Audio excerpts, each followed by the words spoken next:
Komunikasyon at Pananaliksik sa Wika at Kulturang Filipino, Quarter 2, Module 1. Kasanayang pampagkatuto. Natutukoy ang iba't ibang paggamit ng wika sa mga napakinggang pahayag mula sa mga panayam at balita sa radyo at telebisyon. Batid ko na punong-puno ka na ng kaalaman sa mga naunang markahan sa asignaturang ito. Dahil dito, nais kong ipaabot sa iyo ang aking malugod na pagbati. Sa puntong ito, mararagdagan pa ang iyong kaalaman tungkol sa sitwasyong pangwika sa Pilipinas. Isang mapagpalang araw, mga manonood, lalong-lalo na sa mga mag-aaral sa Baitang 11. Ako, ang inyong guro sa oras na ito, Ginoong Nelson Manzanares Porras, na nagtuturo sa Ulip National High School, Moncayo East District, na maghahatid ng kaalamang tiyak na kapupulutan ng aral dito sa TV Eskwela. Tawagin na lamang ninyo akong Maestro Nelson.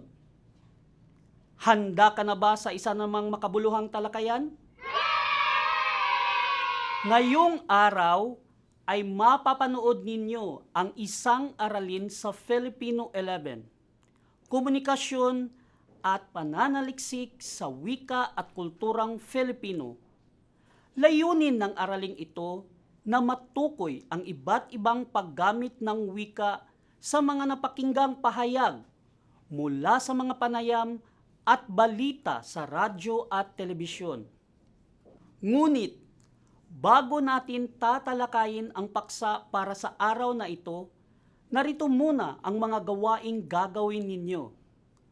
Kunin ang inyong ballpen at papel at kilalanin at suriin ang binibigyang diin sa video. Isulat ang inyong sagot sa sagutang papel. Handa ka na bang panoorin ang inihanda kong video? Babasahin ko ng 2 beses ang mga katanungan. Handa na ba?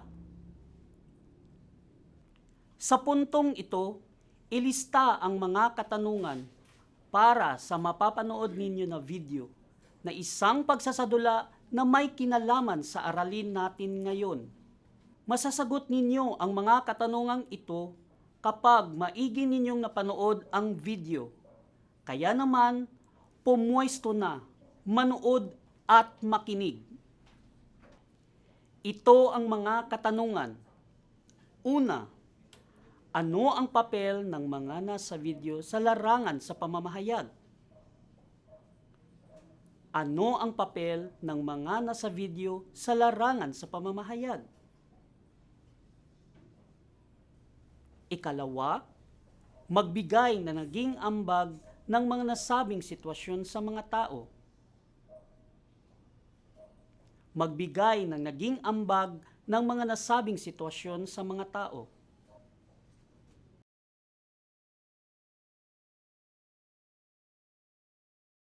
Grabe naman, kailangan talagang mag-ingat sa panahon ngayon. Paano po, Nay? God bless. Ano po yung binabasa niyo? Mga balita tungkol sa loob at labas ng ating bansa. City, ang dami-daming tao, pag ilang pandemya na rin nila simula ng 2000, ay kailangan matuto sila. Kaya kung mapapansin natin, sobrang liit ng mga casualties at ng mga biktima ng COVID. Kuya, ano po yung pinapakinggan niyo? Nakikinig kasi ako ng balita, Bunso, yung nangyayari sa kapaligiran natin. Kasi lumalala kasi daw yung COVID. Kinakailangan na talaga natin mag-ingat. Bunso, wag kang lumabas ng bahay, hindi ka suot yung face mask mo, yung face shield mo, dapat mag-alcohol ka palagi every 20 minutes. Napakit talaga yung Bunso para mas COVID tayo dito sa bahay Bunso. At sa makatulong na rin sa ating lipunan. Sige po.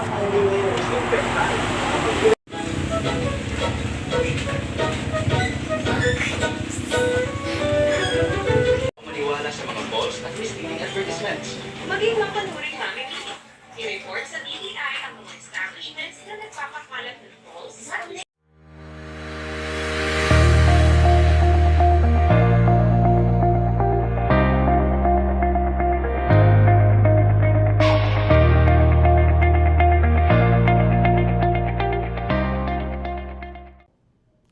Maraming salamat sa panonood mga bata. Nauunawaan ba? May nakuha bang mahalagang ideya? Masasagot mo na ba ang mga katanungan kanina? Napakahusay! Ang napanood niyong video ay may kinalaman sa aralin natin ngayon. Ang paksang ito ay tungkol sa iba't ibang paggamit ng wika sa mga napakinggang pahayag mula sa mga panayam at balita sa radyo at telebisyon. Handa ka na ba sa ating talakayan? Salamat naman kung handa ka na. Ituon ang atensyon at makinig ng mabuti. Pamamahayag o print at broadcasting o radyo at telebisyon.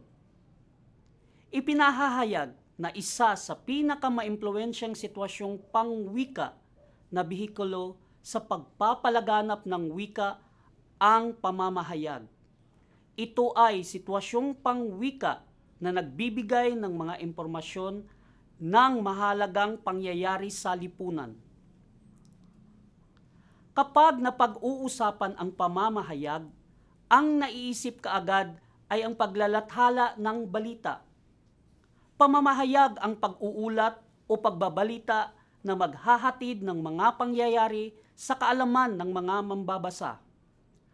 Anumang ulat, pasalita o pasulat man na ukol sa pangyayaring hindi karaniwan, napapanahon, nakatatawag ng pansin at kawiwilihan ng mambabasa, nabatid o nabunyag sa kauna-unahang pagkakataon, napakahalaga sa mga mambabasa, nakagaganyak at nakalilibang, makatotohanan at nagaganap ang nilalaman ng isang balita. Sa kabilang banda, hindi maitatangging malaki ang papel na ginagampanan sa lipunan ang ginagalawan ng radyo at telebisyon.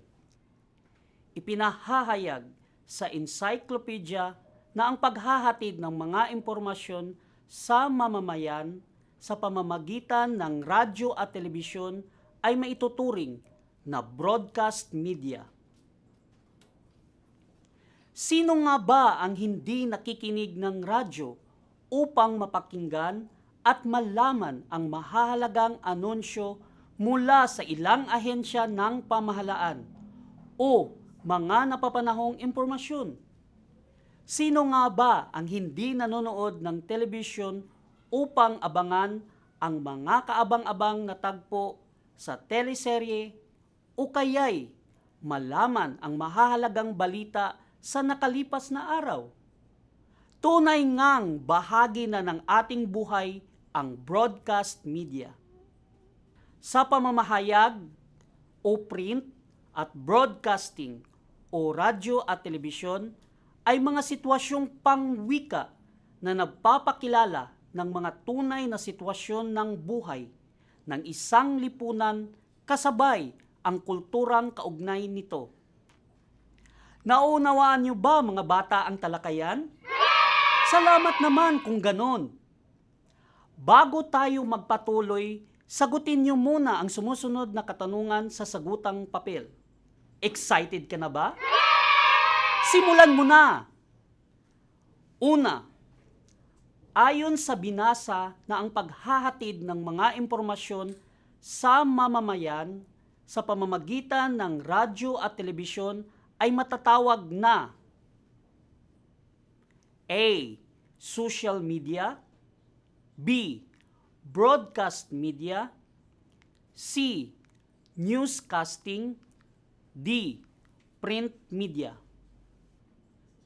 Ang tamang sagot ay titik B. Broadcast media. Pangalawa, alin sa mga sumusunod na maituturing na pinakamakapangyarihang sitwasyong pangwika na umaabot sa anumang sulok ng bansa at maging sa ibang bansa? A. Telebisyon, B. Radyo, C. Print, D. Social media. Ang tamang sagot ay titik A, telebisyon. Pangatlo, ano ang madalas ginagamit na wika sa pamamahayag? A, regional. B, Ingles. C, Filipino. D, lahat ng nabanggit. Ang tamang sagot ay titik C, Filipino. Pang-apat, ang mga sumusunod ay tungkulin ng pamamahayag, print, radyo at telebisyon, maliban sa A, nagbibigay ng tamang impormasyon. B, nagsisilbing libangan. C, nagbibigay kawilihan. D, nagpapakita ng peking impormasyon. Ang tamang sagot ay titik D, nagpapakita ng peking impormasyon. Panglima, bakit sinasabing ang pamamahayag, print, radyo at telebisyon ay isa sa pinakamaimpluwensyang sitwasyong pangwika na bihikulo sa pagpapalaganap ng wika? A, dahil ito ang madalas ginagamit ng mga karaniwang mamamayan. B, dahil ito ang makayanang gamitin ng mga ordinaryong Pilipino. C, dahil ito ay gumagamit ng wikang Filipino na mas nauunawaan at umuugnay sa mga mamamayan. D, dahil mas mura lamang ito kung ikukumpara sa social media. Ang tamang sagot ay titik C, dahil ito ay gumagamit ng wikang Filipino na mas nauunawaan at umuugnay sa mga mamamayan. Tama ba ang iyong mga sagot sa mga katanungan? Mahusay! Ngayon, ipagpatuloy natin ang talakayan. Makinig ng mabuti at ituon ang atensyon sa panunooring video na isang pamamahayag pang radyo ng DZMM Teleradyo na may pamagat na pagtanggal ng ilang FB page account, Freedom of Expressions.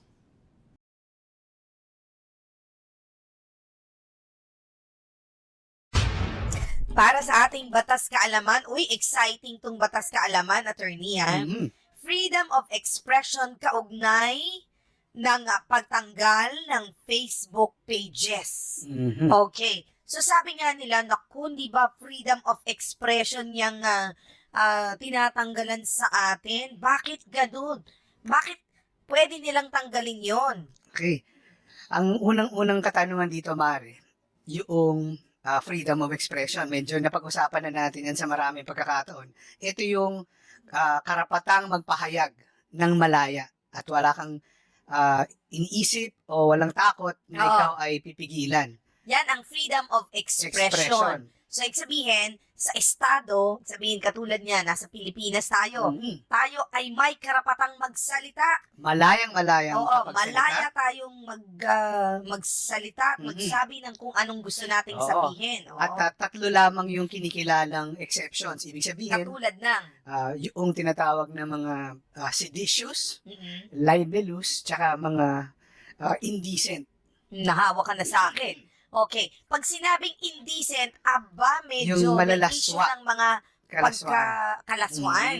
At yung libel, paninirang puri. At syempre, yung ikatlo, yung maaring magpawala o magpatanggal ng tiwala ng mamamayan sa ating pamahalaan. Ayan, o yan. Yan tatlo lamang, pero the rest of it, meron na tayong karapatan na sabihin ang gusto nating sabihin. Alright, ngayon naman sa pagtanggal ng Facebook sa mga pages na sinasabi nilang, ito parang hindi, meron silang exact term doon nakalimutan ko lang pero talagang tinanggal nila. Oo. Ito ba ay labag sa freedom of expression? Hindi, Mare. Kasi unang-una, ang Facebook ay isang pribadong korporasyon. So, ibig sabihin, dahil pribado, hindi mo maaaring igiit ang iyong karapatan, halimbawa ng freedom of expression, sa isang pribadong entity. Bakit? Kasi yung freedom of expression at lahat ng ating konstitusyonal na karapatan ay malinaw na limitasyon sa kapangyarihan ng pamahalaan. Kumusta? Nanood ba ng mabuti? Salamat naman kung ganun. Ngayong natapos na natin ang ating aralin, oras na para tasahin o sukatin natin ang inyong kaalaman ukol sa paggamit ng wika sa pahayagan, radyo at telebisyon. Una, ano ang tawag sa mga tagapagbalita sa radyo? A. Newscaster. B. Radio broadcaster. C. News anchor. D. Reporter. Ang tamang sagot ay titik B. Radio broadcaster.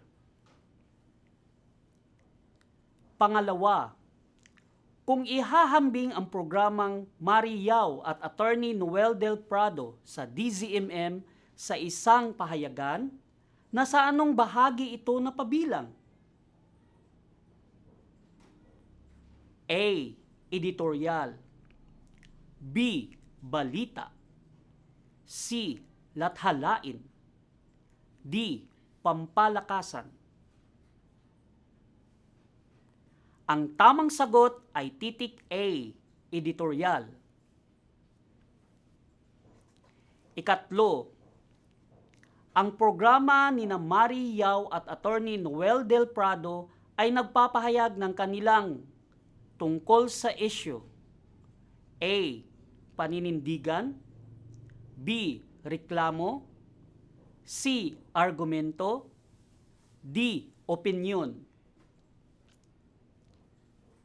Ang tamang sagot ay titik D, opinyon.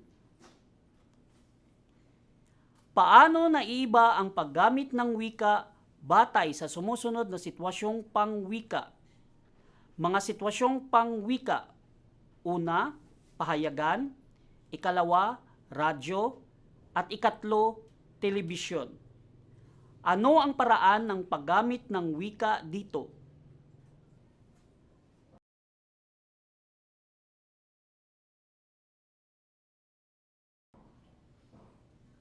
Kumusta? Nag-enjoy ba sa ginawang pagsagot? Tama ba ang iyong mga sagot? Magaling! Ang pamamahayag ay isang paraan upang maiparating sa mga mamamayan ang mga pangyayari sa bansa. Madalas, gumagamit ito ng wikang Filipino upang mas lalong mauunawaan ng mga mamamayan. Maaring maihatid ito sa pamamagitan ng print, radyo at telebisyon. Dahil dito, higit na napayaman ng mga Pilipino ang wikang pambansa ng Pilipinas, sapagkat araw-araw itong ginagamit sa komunikasyon. Kahit paman maraming variety ng wika ang umusbong sa kasalukuyang panahon. Umaasa akong may natutunan kayo sa makabuluhang talakayan sa araw na ito. Muli, magkita-kita tayo sa susunod na talakayan. Ako ang inyong guro, Nelson Manzanares Porras ng Ulip National High School, Moncayo East District, na nagsasabing ang edukasyon ang magiging susi para wakasan ang kamangmangan, kaya dapat lamang na ito'y pahalagahan. Laging tandaan, dito sa TV Eskwela, sa pag-aaral, sama-sama.